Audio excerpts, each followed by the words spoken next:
everybody. Back on our topic.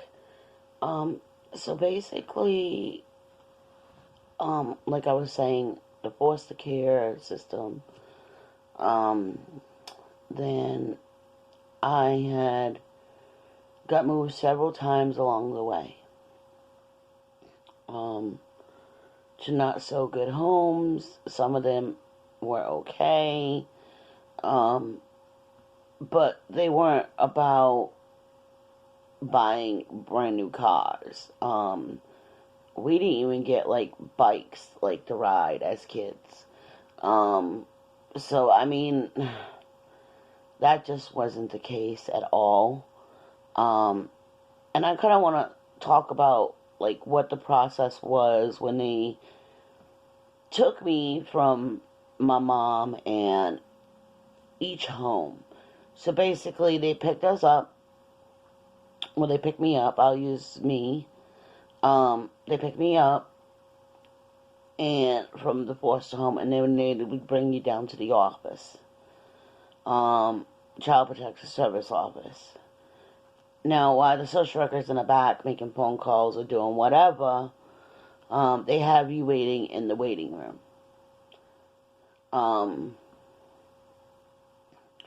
Or in the playroom. If they have one, they will have you go in there and play. Sometimes this process can take an hour. Sometimes it can take up to 4 hours. Just depending. And that's how the cycle began.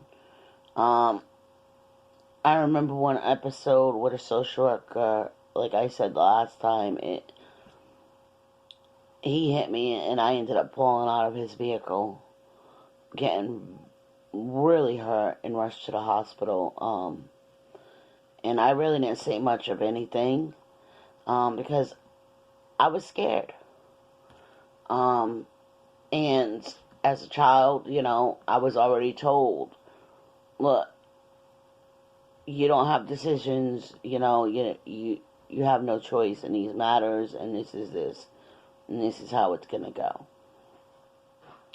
I ended up in an orphanage at a young age, and because of all the homes I was in and out of, it made me feel like I wasn't loved, I was different.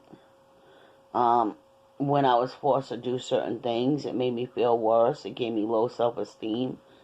And the compassion wasn't there from the foster parents. They expected, me to follow their rules. So, for example, if they were doing a video and I didn't want to be in it, I wasn't following their rules. That automatically made me not suitable or a match for their home. And I would have to be, the social worker would come and get me and pick me up and replace, put me in a new place. And that's really how it rolled. And I'm pretty sure it's happening, and if not worse, nowadays. And it doesn't matter how much privacy, you don't have privacy. And that is real. Like, it's basically like the government owns you. You have to follow whatever rules and guidelines in the homes, regardless, appropriate or inappropriate. If you do not follow those guidelines, you end up out of the facility. And then after so many times, what will happen is you'll end up in an orphanage or a group home. And then after that follows, then you'll end up, continually in homes in the foster system. And sadly, that's just how it goes. Some kids never make it into the system, like foster care or foster homes. They end up in group homes or residential homes. And it's really sad. And they have a lot of residential homes that provide even younger kids, like 5 and 6 years old, um, residency. And people think it's just older kids. No, it's not. Like, it's all of us growing up into the system, that are in the system or have grew up in the system. They feel like they own you. And, regardless if somebody's mistreating you or not, if you say something about it, they don't care. They don't care. The system doesn't care. They didn't care whether I was going to school or not and getting a proper education. And that's sad. And, which leads me to say this. When you have a foster child and they're not getting proper education and they're going from one home to the next home to the next home, not going to school, not learning to read or write or any of these things, that does have an effect on their life. And then if they are in school and they're getting bullied, that makes it worse. I was bullied. I was bullied a lot because of the actions of my foster parents. The little bit of area where I went to school, to a public school, and it was not fun.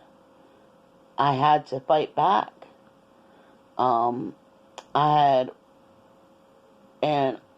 I had one foster mother, that, she wanted me, to go by her rules and her ways, and, if I didn't see, like, I agreed with her, she would get violent, and, sorry, y'all. And that's just how it was. It wasn't a nice situation. Not at all. And I was not happy about it. And regardless of any of that, it was kind of like, what the hell?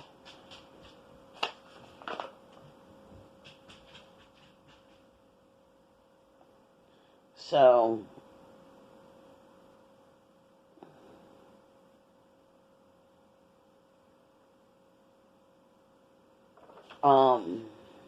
and it was very depressing. I got to a point where I felt like nobody wanted me. And I started believing, well, maybe that's how, what love was.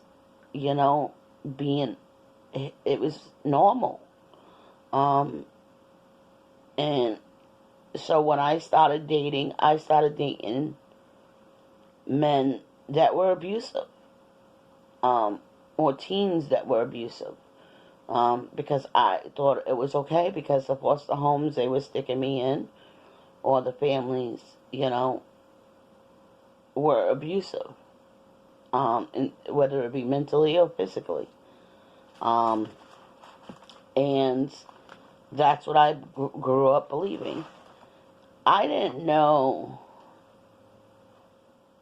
really, and as far as Christmas, let me touch about this real quick. I didn't, not once, had a Christmas tree in foster care. Not once. And the first time I had a Christmas tree in my entire life, I was 24 years old. And it was a man I was dating. And he knew this, and he went and bought me a tree. I cried like a little girl because I didn't have that. And I was so happy to have that blessing. For somebody to show me, you know, what it was like to have a real Christmas tree and a Christmas. And this was one of my first relationships in my life. And let me tell you, a lot of times it was almost like when I slept, I was having seizures. From the traumatic stuff I went through from being in some of these homes. My body would shake so bad from the trauma I went through. And I was having dreams, night terrors, where I'd be screaming in my sleep. And it was just very unhealthy, you all. And yes, I got my coffee, you all.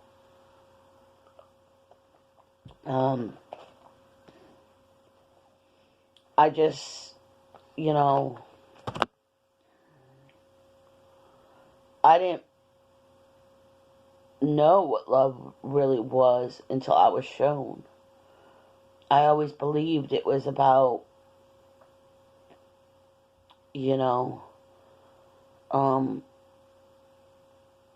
allowing them to take pictures and do certain things and, you know, beating on me, and because I was different. I was in a few homes where they had their own kids, and yeah, I felt like it was more, I didn't really get nothing from them. And as far as food, basically, if we weren't at the table at a certain time, we didn't eat. And we were forced, whether we wanted to or not, to eat everything on our plate. We couldn't go into the cupboards and, say, get a cupcake. You know, that was not allowed. We weren't allowed to eat whenever we wanted to eat and whatever we wanted to eat. And we definitely weren't getting laptops and tablets and TVs and, you know, roller skates and bikes and all that stuff. I never got that being in the system. And I've talked to a lot of other people that have been in the system, and they haven't gotten that neither. So I don't know where people believe that's the case, because it's really not, you all. It's really not. And I truly feel bad for the kids that are involved. Because I'm going to tell you, the trauma I went through, and this is why I feel bad. It's a trauma I went through, going through similar stuff dealing with, had a life impact on me. A really long road of impact. Years and years I would go into abusive relationships, one after the other, because of it. I'm a big girl, you know, because of medical conditions, and a lot of the homes were filthy. We were forced to clean up the house in some of them. They were basically enforced the children, you know, to be their maids. And there was no going to Disney and going roller skating and all that. You know, I was asked to a junior prom, and I had to The only way I was able to go is I just snuck out and ended up going. I wasn't allowed to do anything. I wasn't allowed to have boys around and whatnot, and it was really sad. I had to be isolated and to myself. Um, I didn't have a pet. Most of the time, if I played outside, I played outside by myself. And that's just what it was. That's what it's like in foster care. Like, you didn't get new clothing. No way. They weren't going to buy. When you're in foster care, they don't care less about buying you new clothes. I'm just going to share that with you. They're not going to care less about what your favorite treats are. They don't have time for all that. And it's not a guarantee. Like, I got to the point where I never even unpacked my bag, what little stuff I did have, because I never knew when I was going to be leaving and going somewhere different. You know, as a preteen, I definitely didn't trust anybody because of all the stuff I went through all the years before. I definitely didn't trust anybody, and I would never. And that's just real. You know, and I don't care what anybody says. It's foster care is not brand new cars and all this stuff. It's not, you all. And I'm telling you, as a child that grew up in the system, that was neglected even worse in the system, and abused even worse in the system. It doesn't matter what we want. We're not allowed to tell our feelings. We're not allowed to share our thoughts without getting in trouble. You know, you have no rights, and they will tell you that. The social workers will tell you that. The foster parents will tell you that. I'm